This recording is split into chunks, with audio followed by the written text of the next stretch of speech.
പിന്മാരുടെ സംഭാവനകൾ പോർച്ചുഗീസുകാരുടെയാണ് നമ്മൾ ആദ്യം നോക്കുന്നത്. ഇന്ത്യയിൽ ആദ്യമായി അച്ചടിശാല സ്ഥാപിച്ചത് ഗോവയിലാണ്. പോർച്ചുഗീസുകാർ ചെയ്ത കാര്യങ്ങളാണ് പറയുന്നത് കേട്ടോ.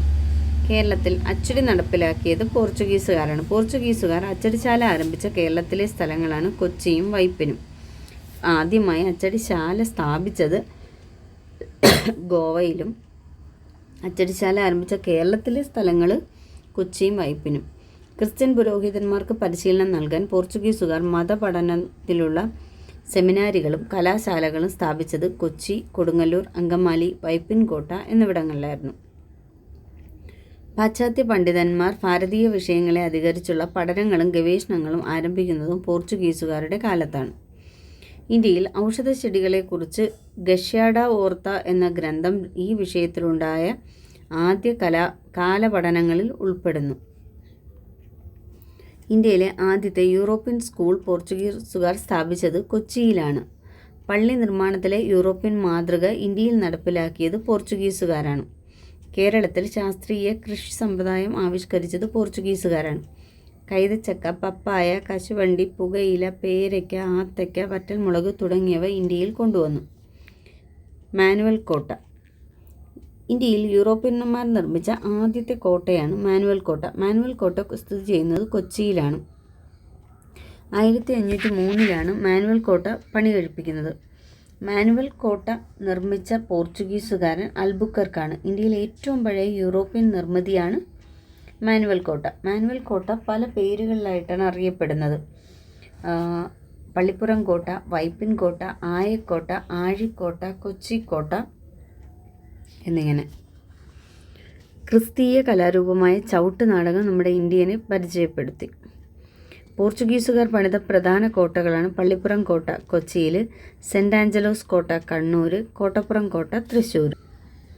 1955 കൊച്ചി രാജാവായ വീരകേരള സിംഹവർമ്മയ്ക്ക് പോർച്ചുഗീസുകാർ നിർമ്മിച്ചു നൽകിയ കൊട്ടാരമായിരുന്നു ഡച്ച് കൊട്ടാരം. ഡച്ച് കൊട്ടാരം അറിയപ്പെടുന്ന മറ്റൊരു പേരാണ് മട്ടാഞ്ചേരി കൊട്ടാരം. തോമസ് കോട്ട എന്നറിയപ്പെടുന്ന കൊട്ടാരം സ്ഥിതി ചെയ്യുന്നത് തങ്കശ്ശേരിയിലാണ്, കൊല്ലം ജില്ല. ഇതൊക്കെ ചോദിച്ചിട്ടുള്ളതിനെ. 16-ാം നൂറ്റാണ്ടിൽ പോർച്ചുഗീസുകാർ ഇന്ത്യയെ പരിചയപ്പെടുത്തിയ വാസ്തുവിദ്യാ ശൈലിയാണ് ഗോതിക് ശൈലി. ഇന്ത്യയിൽ ഗോതിക് ശൈലിയിൽ പോർച്ചുഗീസുകാർ പണികഴിപ്പിച്ച പള്ളിയാണ് സെൻറ് ഫ്രാൻസിസ് പള്ളി കൊച്ചി, ബോം ജീസസ് പള്ളി ഗോവ. പോർച്ചുഗീസുകാർ ഇന്ത്യയിൽ നിർമ്മിച്ച ആദ്യ പള്ളിയാണ് സെൻറ് ഫ്രാൻസിസ് പള്ളി. പോർച്ചുഗീസുകാരിൽ നിന്ന് മലയാള ഭാഷ സ്വീകരിച്ച പദങ്ങൾ. അപ്പോൾ അവരുടെ കുറേ പദങ്ങൾ നമ്മൾ മലയാളത്തിലേക്ക് വന്നിട്ടുണ്ട്. മേസ്തിരി, ചാവി, വികാരി, ബെഞ്ച്, ചായ, കൊന്ത, റാന്തൽ, ജനൽ, മുറം, പതക്കം, ഫാക്ടറി, മേശ, കസേര, കുശിനി, വരാന്ത, വാതിൽ, അലമാര, അൽത്താര, സെമിത്തേരി, ലേലം, കപ്പിത്താൻ, കുരിശ്, ഡെസ്ക്, ദോശ, കുമ്പസാരം, ഗോഡൗൺ. ഇതൊക്കെയാണ് അവരിൽ നിന്ന് സ്വീകരിച്ചത്. അടുത്ത ഡച്ചുകാർ. നമ്മൾ കേട്ടിട്ടുള്ള ഒരു വേർഡാണ് ഹോർത്തൂസ് മലബാർഗസ്. നമ്മൾ ഒരുപാട് വട്ടം കേട്ടും പഠിച്ചിട്ടും പലയിടത്തും പഠിച്ചിട്ടുള്ളൊരു കാര്യമാണ് അല്ലേ. അപ്പോൾ അതിൽ ഡച്ചുകാരുടെ സംഭാവനയാണ്.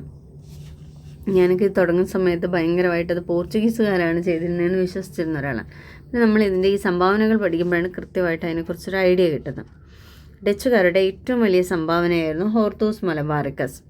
ഹോർത്തൂസ് മലബാർഗസ് എന്നർത്ഥം മലബാറിൻ്റെ പൂന്തോട്ടം എന്നാണ്. ഹോർത്തൂസ് മലബാർഗസിൽ പ്രതിപാദിച്ചിരിക്കുന്നത് മലബാറിലെ സസ്യജാലങ്ങളെക്കുറിച്ച്. കേരളരാമം എന്നറിയപ്പെടുന്ന ഗ്രന്ഥം ഹോർത്തൂസ് മലബാർഗസ് ആണ്. ഹോർത്തൂസ് മലബാർഗസ് പ്രസിദ്ധീകരിച്ച കാലഘട്ടം 1678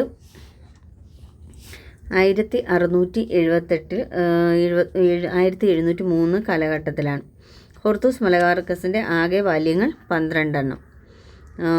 മലയാള ലിപി അച്ചടിച്ച ആദ്യ ഗ്രന്ഥമാണ് ഹോർത്തൂസ് മലബാർഗസ്.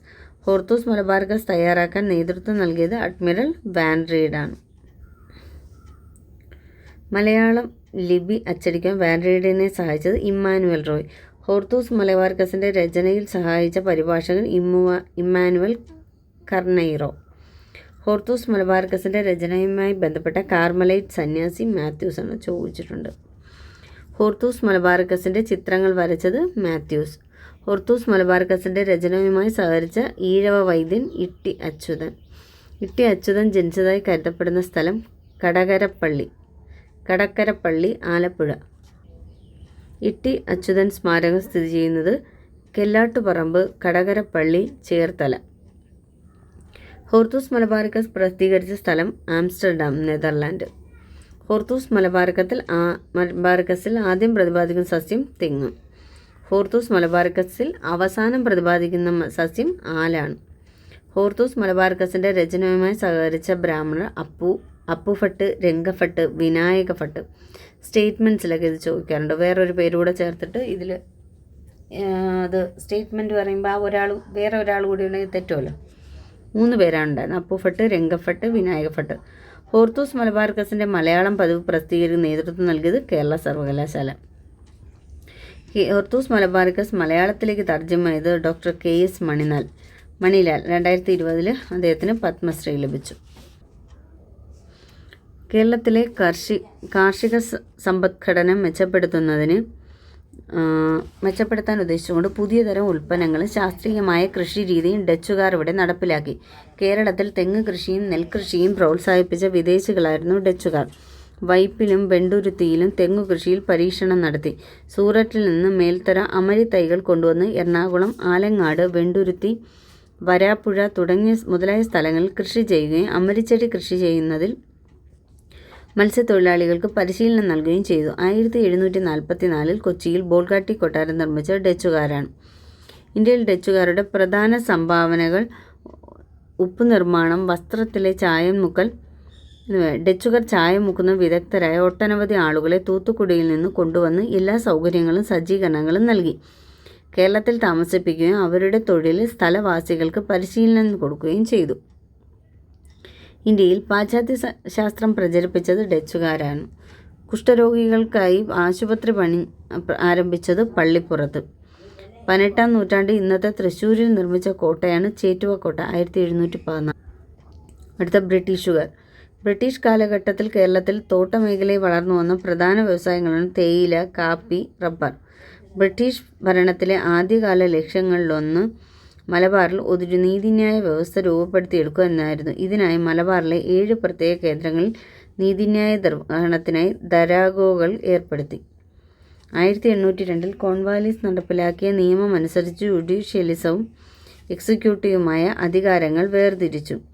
തലശ്ശേരിയിൽ ഒരു പ്രാവശ്യ കോടതിയും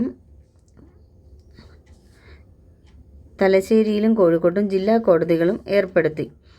ബാസൽ ഇവാഞ്ചലിക്കസ് മിഷൻ മലബാറിൽ നെയ്ത്തുശാലകളും ഓട്ടുകമ്പനികളും തുടങ്ങി. ആദ്യത്തെ ഓട്ടുകമ്പനി തുടങ്ങിയത് 1874 പുതിയറക്കല്ലിലാണ്. ബ്രിട്ടീഷുകാർക്ക് നിലമ്പൂരിൽ തേക്കുതോട്ടം ആരംഭിക്കുന്ന നേതൃത്വം നൽകിയത് കനോലി. 1500 ഏക്കറോളം കനോലി വച്ച് പിടിപ്പിച്ച തേക്കിൻ തോട്ടം പിന്നീട് അറിയപ്പെടുന്നത് കനോലി പ്ലോട്ട് എന്നാണ്. ഇംഗ്ലീഷ് ഈസ്റ്റ് ഇന്ത്യ കമ്പനി അഞ്ചരക്കണ്ടിയിൽ സുഗന്ധ സസ്യങ്ങളുടെ തോട്ടമുണ്ടാക്കി 1797. ബ്രിട്ടീഷ് ഭരണം കേരളത്തിന് ജനജീവിതത്തിൻ്റെ വിവിധ മേഖലകളിൽ ചെലുത്തിയ സ്വാധീനം. ഭൂനികുതി സമ്പ്രദായത്തിൽ മാറ്റങ്ങളുണ്ടായി. കൊളോണിയൽ ഉദ്യോഗസ്ഥ ഭരണ സംവിധാനം സ്ഥാപിച്ചു. കച്ചവട രംഗത്ത് ബ്രിട്ടീഷ് ആധിപത്യം സ്ഥാപിതമായി. കാർഷികാധിഷ്ഠിത വ്യവസായങ്ങൾക്ക് തുടക്കം കുറിച്ചു. ആരോഗ്യം, വിദ്യാഭ്യാസം, വാണിജ്യം, ഗതാഗതം, ബാങ്കിംഗ് എന്നീ സൗകര്യങ്ങളിൽ അടിസ്ഥാന ഭൗതിക സൗകര്യങ്ങൾ സൃഷ്ടിച്ചു.